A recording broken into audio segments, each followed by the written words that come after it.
এবার আপনার কাছে পরের প্রশ্নটা হচ্ছে, রমজান মাস কাছাকাছি আসলে তখন আমাদের কি করা উচিত? প্রথমে আমরা যেটা করব সেটা হলো আমরা আল্লাহ তাআলাকে ধন্যবাদ জানাবো যে আমরা আরও একবার এই আশীর্বাদের রমজান মাসকে আমাদের সামনে পাচ্ছি। আমরা আল্লাহকে ধন্যবাদ জানাবো তার দয়ার জন্য, আর এ মাসে আমরা ক্ষমা প্রার্থনা করব যাতে করে আমাদের অতীতের সব গুনাহ মাফ করা হয়। আমরা আল্লাহ তাআলাকে ধন্যবাদ জানাবো তিনি যে নিয়ামতগুলো দিয়েছেন সেজন্য, যে রহমত দিয়েছেন, যে ভালোবাসা দিয়েছেন। এটা সবচেয়ে সেরা মাস। আর আল্লাহ তাআলা পবিত্র কোরআনে বলেছেন, সূরা বাকারা অধ্যায় নম্বর 2 আয়াত নম্বর 185 বলা হয়েছে, শাহরু রমজান আল্লাযী উনজিলা ফীহিল কুরআন হুদাল লিন-নাস ওয়া বায়্যিনাতিন মিনাল হুদা ওয়াল ফুরকান।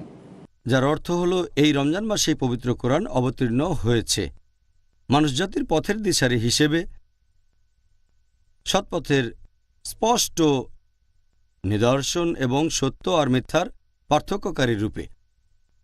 এছাড়াও আল্লাহ তাআলা পবিত্র কোরআনে বলেছেন, সূরা বাকারা অধ্যায় নম্বর 2 আয়াত নম্বর 183 আল্লাহ বলেছেন, ইয়া আইয়ুহাল্লাযীনা আমানু হে মুমিনগণ, কুতিবা আলাইকুমুস সিয়াম কামা কুতিবা আলাল্লাযীনা মিন ক্বাবলিকুম লাআল্লাকুম তাত্তাকুন। অর্থাৎ হে মুমিনগণ, তোমাদের জন্য সিয়ামের বিধান দেওয়া হলো যেমন বিধান তোমাদের পূর্ববর্তীগণকে দেওয়া হয়েছিল, যাতে করে তোমরা শিখতে পারো আত্মসংযম।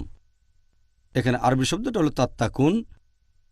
এটা তাকওয়ার সমার্থক, যাতে করে তোমরা আল্লাহ তাআলাকে মেনে চলো, যাতে শিখতে পারো ধার্মিকতা, শিখতে পারো ন্যায়নিষ্ঠতা। তাহলে এই মাসে একজন মানুষ আরও বেশি ন্যায়নিষ্ঠ হতে পারে। এই পবিত্র মাসে আমাদের তাকওয়া সর্বোচ্চ স্তরে থাকতে পারে। আর এই রমজান মাসকে বলা যায় আমাদের জন্য একটা অ্যানুয়াল ট্রেনিং। এটাকে বলা যায় আমাদের শরীরের এক ধরনের সার্ভিসিং।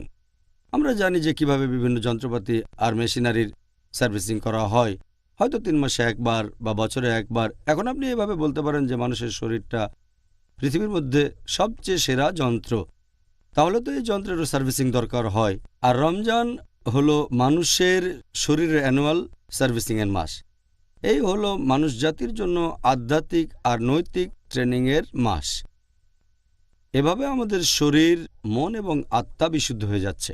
এই পবিত্র মাসে আমরা আমাদের তাকওয়া বাড়াতে পারি, আমাদের ধৈর্য বাড়াতে পারি, পবিত্র কোরআন থেকে বিভিন্ন উপকারিতা আর দিক নির্দেশনা পেতে পারি।